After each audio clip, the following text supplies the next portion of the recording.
Hello everyone, once again welcome back to our YouTube channel nursing notes. और आज की इस लेक्चर क्लास के अंदर हम डिस्कस करेंगे रीनल ट्यूमर्स के बारे में। यह टॉपिक रिलेटेड है medical and surgical nursing subject से। For BSc nursing students and GNM nursing students के लिए रीनल ट्यूमर्स एक तरह का यूरिनरी डिसऑर्डर होता है।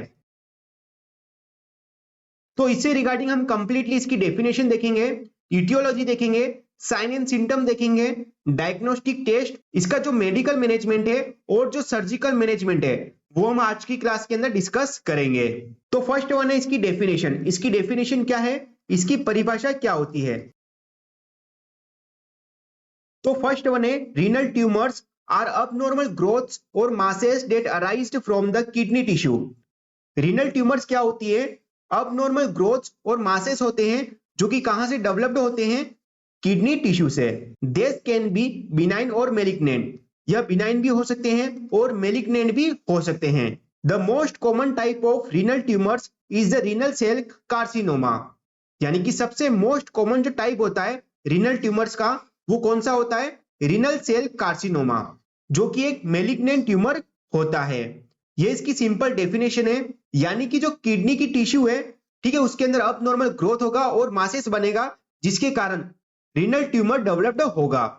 यह जो ट्यूमर है वो मेलिग्नेंट और बिनाइन भी हो सकती है, लेकिन मोस्ट कॉमन जो ट्यूमर होती है वो कौन सी होती है, रीनल सेल कार्सिनोमा। तो यह थी इसकी सिंपल डेफिनेशन। नेक्स्ट वन है इटियोलॉजी। इटियोलॉजी क्या है, इसके कॉजेस क्या होते हैं, यानी कि क्या कारण हो सकते हैं रीनल ट्यूमर होने के। तो फर्स्ट वन है genetic factors, most common cause माना जाता है जेनेटिक फैक्टर्स। नेक्स्ट वन है smoking. Smoking is a major risk factors for kidney cancer. Kidney के कैंसर के लिए मेजर रिस्क फैक्टर कौन सा होता है, तो स्मोकिंग। नेक्स्ट वन है थर्ड वन ओबेसिटी।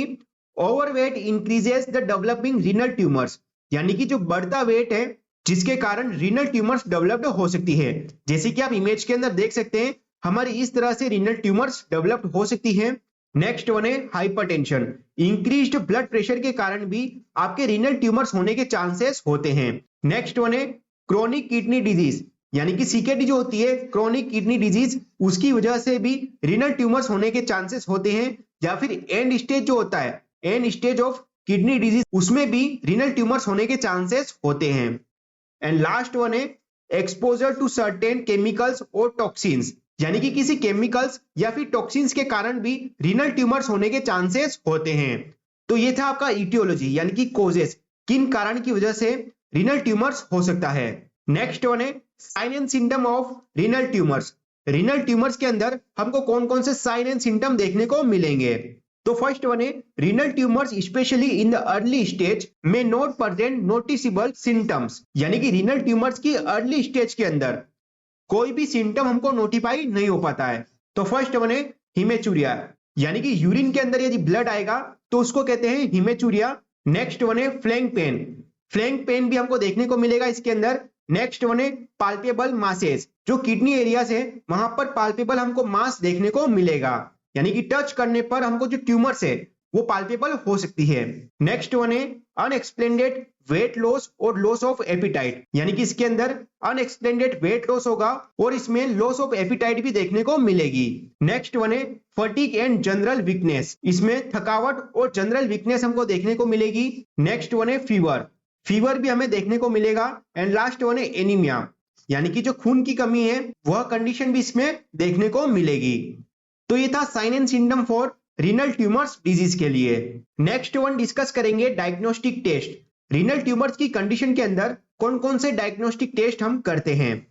तो फर्स्ट वन है हिस्ट्री कलेक्शन, हम इसके अंदर पेशेंट की हिस्ट्री लेंगे। सेकेंड वन है फिजिकल एग्जामिनेशन, जिसमें इंस्पेक्शन, पाल्पेशन, परकशन और आस्कल्टेशन, ये हम एग्जामिनेशन इसके अंदर करते हैं। नेक्स्ट वन है ब्लड टेस्ट, रीनल ट्यूमर्स वाली डिजीज के अंदर ब्लड टेस्ट हम परफॉर्म करेंगे। नेक्स्ट वन है यूरिन एनालिसिस, रीनल ट्यूमर्स की कंडीशन के अंदर यूरिन एनालिसिस करेंगे। नेक्स्ट वन है यूएसजी, यानी कि इसके अंदर अल्ट्रासोनोग्राफी परफॉर्म करेंगे। नेक्स्ट वन है सीटी स्कैन और एमआरआई, रीनल ट्यूमर्स की कंडीशन के अंदर सीटी स्कैन और एमआरआई भी हम कर सकते हैं। एंड लास्ट वन है बायोप्सी, रीनल ट्यूमर्स की कंडीशन के अंदर रीनल बायोप्सी भी कर सकते हैं। तो यह था हमारा diagnostic test for renal tumours. Next one discuss करेंगे मैनेजमेंट के बारे में। तो फर्स्ट वन है मेडिकल मैनेजमेंट। मेडिकल मैनेजमेंट के अंदर हमारा फर्स्ट थेरेपी है टारगेटेड थेरेपी। कुछ मेडिकेशन होती है जो स्पेसिफिक मॉलिक्यूल्स जो होते हैं कैंसर के उसको ट्रीट करने के लिए यूजफुल होती है। नेक्स्ट वन है इम्यूनोथेरेपी। इम्यूनोथेरेपी के द्वारा भी हम रीनल ट्यूमर्स को ठीक कर सकते हैं। नेक्स्ट वन है कीमोथेरेपी और लास्ट वन है रेडिएशन थेरेपी। ये कैंसर को ट्रीट करने के लिए ये कुछ मेडिकेशन होती है और कुछ थेरेपीज होती है। नेक्स्ट वन है सर्जिकल मैनेजमेंट। रीनल ट्यूमर्स की कंडीशन के अंदर कौन कौन से सर्जिकल मैनेजमेंट हमको देखने को मिलेंगे। तो फर्स्ट वन है नेफ्रेक्टोमी। नेफ्रेक्टोमी हम इसके अंदर परफॉर्म करेंगे। नेक्स्ट वन है एब्लेशन थेरेपी। रीनल ट्यूमर की कंडीशन के अंदर हम एब्लेशन थेरेपी जो होती है वो भी परफॉर्म करते हैं। एंड लास्ट वन है लेप्रोस्कोपिक और रोबोटिक सर्जरी। रीनल ट्यूमर्स की कंडीशन के अंदर लेप्रोस्कोपिक और रोबोटिक जो सर्जरी है वो हम इसके अंदर परफॉर्म करते हैं। तो यह था आपका surgical management for renal tumours disease के लिए।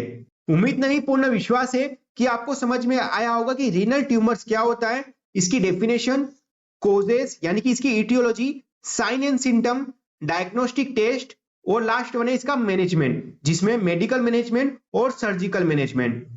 इसकी जो पीडीएफ है वो हमारे ऐप के ऊपर अवेलेबल है और साथ ही साथ जो medical and surgical nursing first है और medical and surgical nursing second के जो कंप्लीट नोट्स है हमारे ऐप के ऊपर अवेलेबल है, वहां से जाके आप डाउनलोड कर सकते हैं। और 2025 के अंदर जो जीएनएम नर्सिंग और बीएससी नर्सिंग के जो एग्जाम्स होने वाले हैं उसके पर्पज से भी हम वीडियो लेके आएंगे।